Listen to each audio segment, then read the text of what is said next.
Every now and then, someone in golf says something so arrogant, so offensive, or so wildly tone-deaf that the comment becomes more memorable than the golf itself.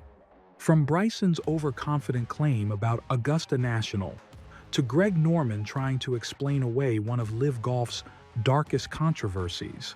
These are the 10 most unhinged things golfers ever said. And we start with number 10. 10. Bryson DeChambeau says Augusta is a par 67. Bryson DeChambeau has never exactly been shy about confidence. But before the 2020 Masters, his confidence hit a level that almost started sounding arrogant. At the time, Bryson was coming into Augusta as golf's great power experiment. He had bulked up, transformed his body, started swinging with ridiculous speed, and had just won the US Open at Winged Foot by overpowering the course. So when he arrived at Augusta, he wasn't just thinking about competing. He was thinking about setting a record. And that is when he said Augusta National, a course that has humbled the greatest players in history, played like a par 67 for him. His reasoning was simple. Because of his distance, he felt he could reach all the par 5s in 2. So in his mind, those holes were basically par 4s. But Augusta National is not just a long course. It is angles, slopes, wind, pressure, and greens that can make a perfect shot look foolish. So then golf did what golf does. It humbled him.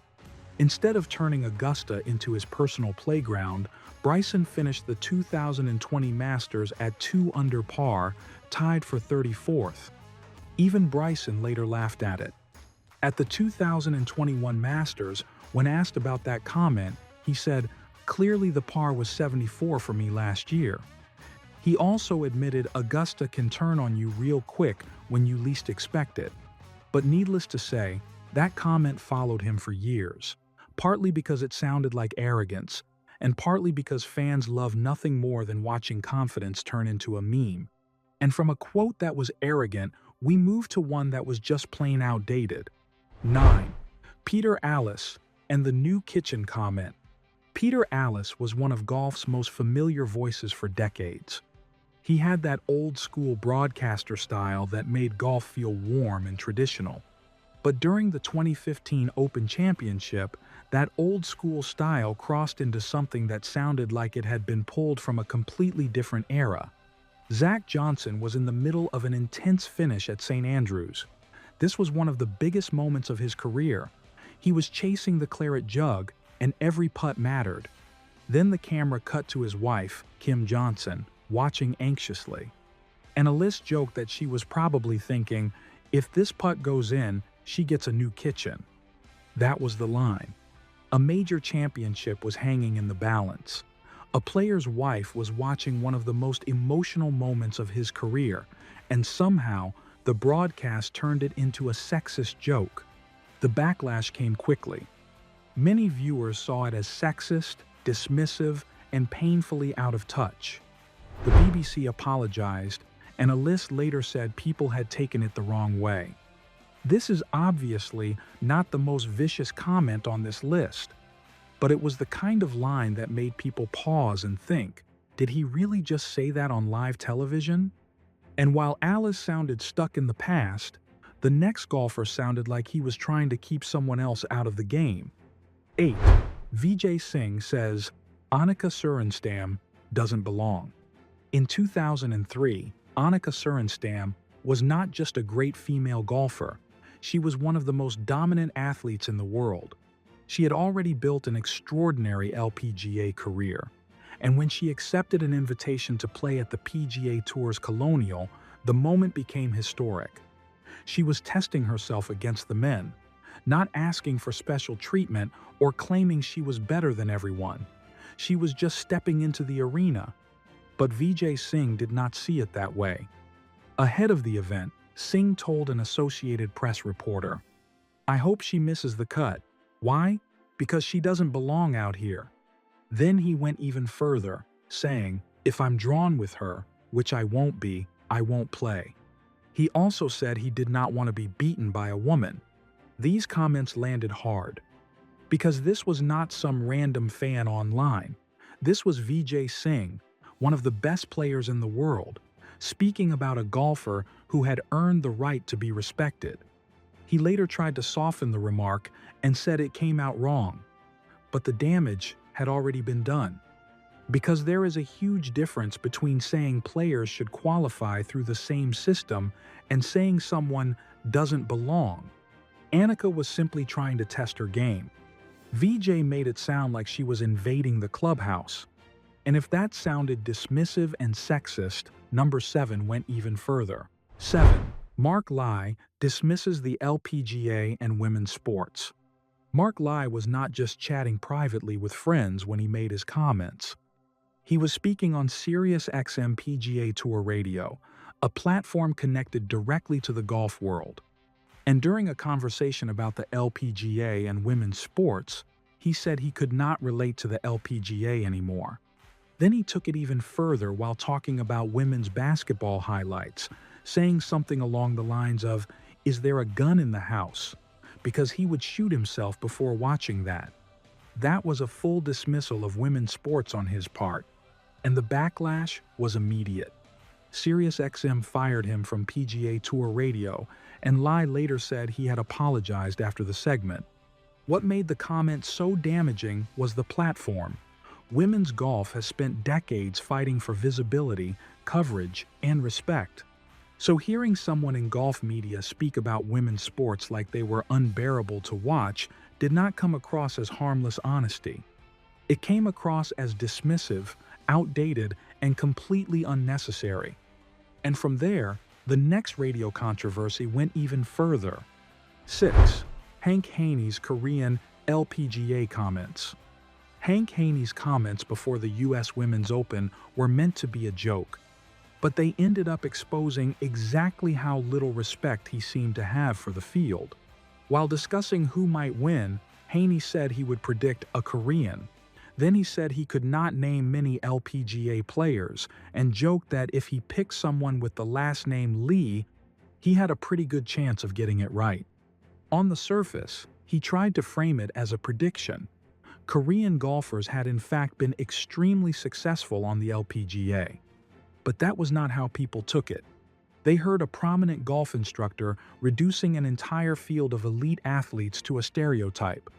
They heard someone admitting, on air, that he did not really follow the women's game closely enough to know the players. Michelle Wie called the remarks racist and sexist. Annika Sorenstam criticized them. Carrie Webb also spoke out. SiriusXM suspended Haney, and the backlash only grew from there. The issue was that Haney sounded like he saw the LPGA not as a field of individual players, but as a punchline. And in golf, one bad joke can follow you forever. Just ask Sergio Garcia. 5. Sergio Garcia's fried chicken joke about Tiger Woods. By 2013, Sergio Garcia and Tiger Woods were not exactly best friends. Their tension had been building, especially after a disagreement at the Players' Championship. Sergio felt Tiger had distracted him during a shot. Tiger disagreed. The whole thing turned into a public back and forth.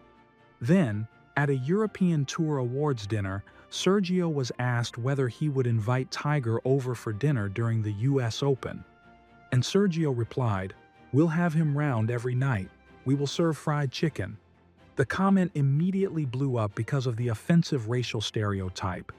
Sergio apologized quickly, saying it was a silly remark made in response to a joking question and that it was not meant in a racist way. But Tiger's response made it clear how badly it had landed. He called the comment wrong, hurtful, and clearly inappropriate. That is what made the moment so ugly. This was not just some awkward line from a random interview. It came during a real feud, when the relationship between Sergio and Tiger was already tense. So even if Sergio claimed he meant it as a joke, the timing made it sound sharper, more personal, and much harder to excuse. 4. Steve Elkington's racist tweet. Some controversies happen because a player is caught in the heat of the moment.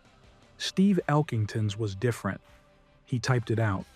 During the 2013 Senior Open at Royal Birkdale, Elkington posted offensive tweets about the local area and used a racist slur aimed at Pakistani people. The reaction was severe.